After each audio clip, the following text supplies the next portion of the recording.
Mr. Vickers, it's always a pleasure to see you, my friend. It's always a treat to get to talk to you and learn from you. I think this is actually in some ways a continuation of prior conversations where, as things continue to get more and more automated and technological in our worlds, namely with AI and how it's moving in to a lot of the things that we do. It makes it all more important to really lean into our humanity. And I know you've got some very poignant thoughts about that. How do we double down on our humanity in an AI world? Um, what say you? Well, first of all, thanks for having this conversation with me. And something you have said over the course of the last couple of years, and maybe it's because of the company you work for and work with, Carson. You have said AI is not coming. The AI world is not fast approaching. We are already downstream and heading fast in the water of AI, and so if you're not in it and utilizing AI as your best friend and helping you with those tasks and all the things that AI can do, then you're probably already miles and miles behind. But for me, I think of all the humans that are out there that listen to your podcasts and listen to your advice, and I see it on LinkedIn every day. There are so many of us that are fearful that AI will take our positions or take our jobs, and what does that look for our job market? And I think there's really four areas, maybe more, but for me, I've kind of categorized it in the four areas that we have to double down in and on if we're going to stay competitive in an AI world. I think trust is Hmm. something that AI cannot replicate or duplicate. I trust you. You trust me. We pour into each other's lives. So I think uh, trusting a computer or trusting AI is something that we have the competitive advantage. And I think vision. You can't log into Chat GPT and say, "Hey, give me a vision for this chapter of my life," or "Give me a vision for my team," or "Hey, Chat GPT, what's my yearly vision for how I can meet all of my." Now, there may be some hints and helpful things they can do, or steps, or actions, but having vision is a intrinsically human thing. And then I think human connection.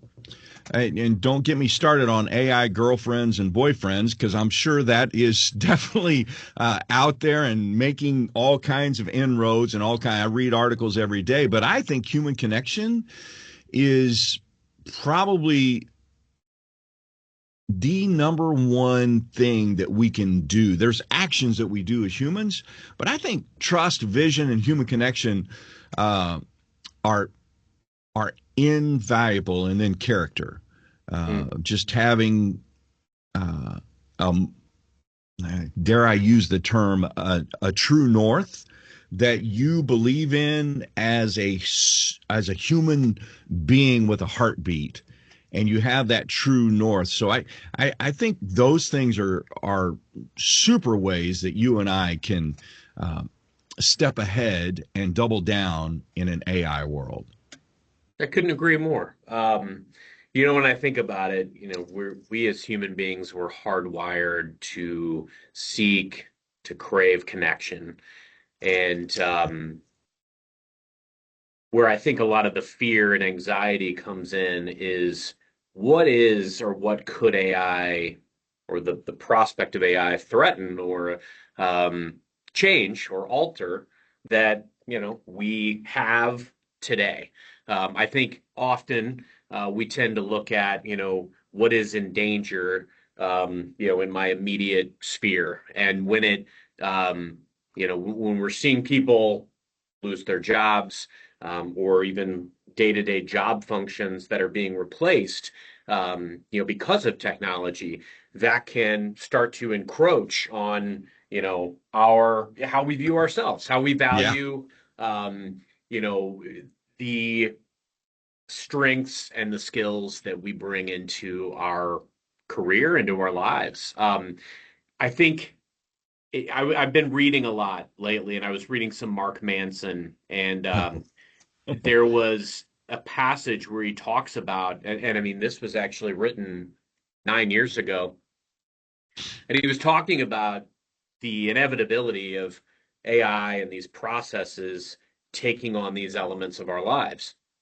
Let's look back and let's realize some of the other technological advances that now we rely on and that we take for granted, like smartphones or GPS, or computers, or virtual calls. We've already adopted and adapted to a lot of these changes. And yes, it is inevitable that AI will change and is changing a lot of the ways that we communicate. Um, a lot of the ways that we do our jobs. It's going to change what types of jobs are needed. But if you look back over the annals of time, there's always been these constants.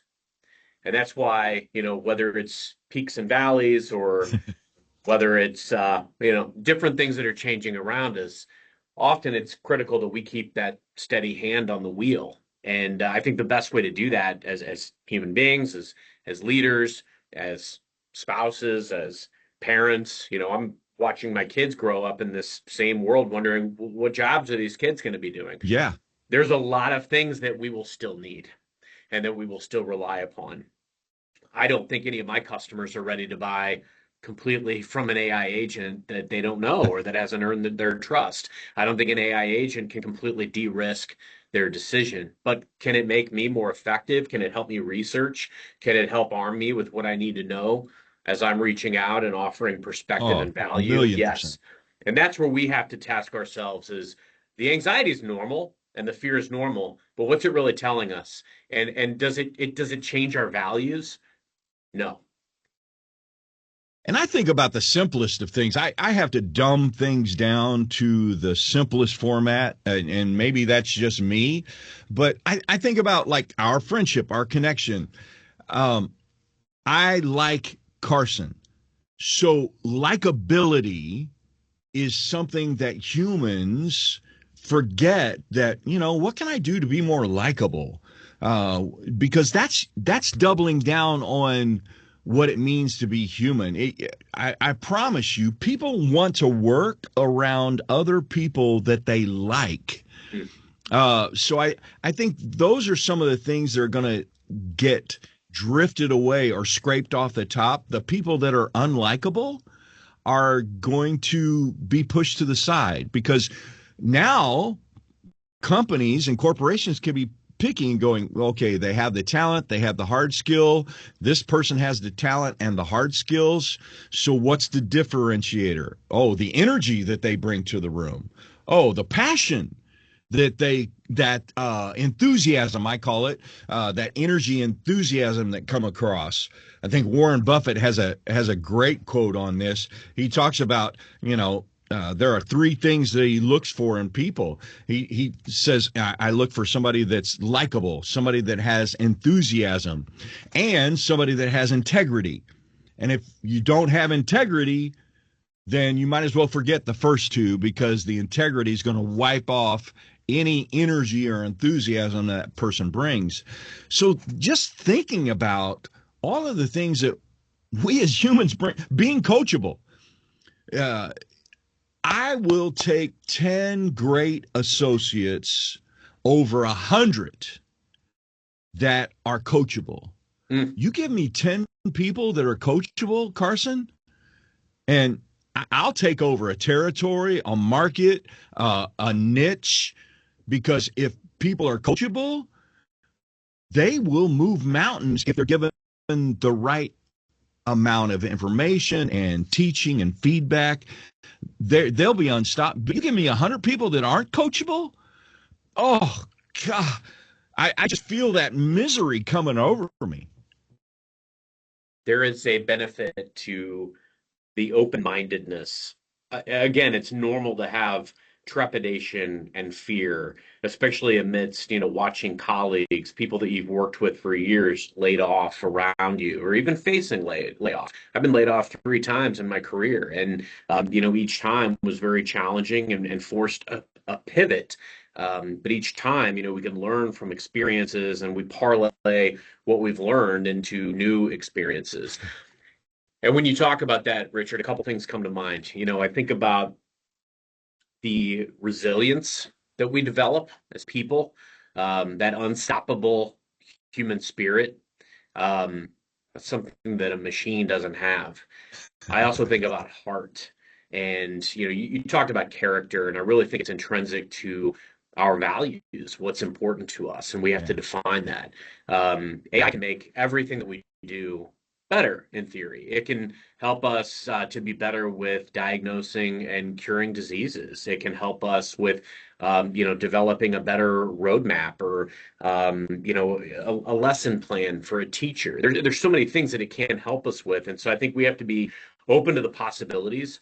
But to your point, it's all the more important why we learn in and we realize what is important to us, what are our values, and that we stay true to being good humans to each other. I think all the more, right now, like the pull for me, even though I'm surrounded by all this tech, is how can I be a better husband, a better dad? How can I be a better Christian? How can I lean into the things that are really important? And in some ways, AI can help us. Like it's helped me to write, an empathetic note to someone. Yeah. It's helped me to write a travel itinerary for a trip that I want to take my kid on, and Yeah. I could have done all those things myself. It would have taken maybe a long time. I might have gotten distracted and maybe it wouldn't have been as good of a finished product. I think if we can infuse what's available to us, all these resources, but at the heart of it, focus on people, that's what's going to really stand out in this era. The last analogy I want to make is look at Rocky 4. In essence, there was a superhuman machine created, manufactured boxer going up against, an everyman, right? Somebody who Yeah. just had heart and character and resilience and wanted to go the distance, or in this case, wanted to be that great man and great dad and husband. And, this guy takes a beating, but he keeps getting up. And I posted something earlier in the week that somebody commented on, and it was really about the resilience and the endurance being really the most important skill in sales. It isn't about talent, and it's not about the resources that we have. It's all about how we leverage them, but also the endurance, that ability to keep going. That is the human spirit. That can't be replicated. That can't be replaced. And the comment was, this person that commented said, she said I would take somebody that has opened doors and had doors slammed on their faces, cold calling door to door in the heat of summer over somebody with, for example, a PhD who's never been in Wow. sales. Sure. And the point of all that is there is a lot of experience. There's this alligator skin that we develop through life. AI has not had the experiences, nor does it have the ability to love. And it's our love and our passions and our values that is going to be the fuel for us to be better in this time. Man, that is so good. And I, I'll share one. You reminded me of this story. I haven't told it in a while, and I've got to share this because the last couple of days it's just been beautiful. It's 80 degrees, and I've been watching these small plane pilots fly over our backyard. And I reminded my wife that 80% of small plane pilots have one thing in common is they are not AFR certified. So they're not instrument panel certified. You know, that old saying, and what you've been talking about for the last 10 minutes, Carson, is that it's kind of cheesy, Your attitude determines your altitude. Well, that comes from those small plane pilots. And let me explain what I'm talking about. Your attitude determines your altitude. Well, if you have a good attitude, you can climb higher. No, no, no. People misunderstand that because there is an instrument panel on the airplane. One is for altitude, but the other is called a gyro horizon. It's called the attitude indicator. The attitude indicator keeps a small plane pilot level with the horizon. So literally, their attitude indicator has the ability to determine their altitude. John F. K. Jr., we know, flew an airplane straight into the ocean because he thought he was climbing, and he instead was pulling back, and he was heading the airplane straight into the ocean because he, much like 80% of all small plane pilots, were not instrument rated. And Carson, I'm telling you that the difference maker in this AI world is understand that your attitude will keep you level with the horizon. And that will allow us to have more altitude, Santa, more altitude. Boom. Richard, these are always a real treat. Thank you for fighting a good fight out there and continuing to impart your wisdom. Oh, what an honor to share our friendship and share these moments of just bantering back and forth, Carson. I Couldn't agree appreciate more. you so much. I don't know what's more valuable, the stuff we record or the stuff that we're not recording where we get to really riff. But one of these days we should probably turn the recording on for one of those. But yeah, for thank sure. you, as always, Richard. Let's go out and enjoy that beautiful weather. Yeah. I'm not going to go fly any airplanes. No, don't do that. I know that my attitude could not sustain me in an airplane. Know your limitations. Yeah, so true. So true. That's also very human. Yeah, for sure. Thanks, my friend. Thank you. Until next time. All right.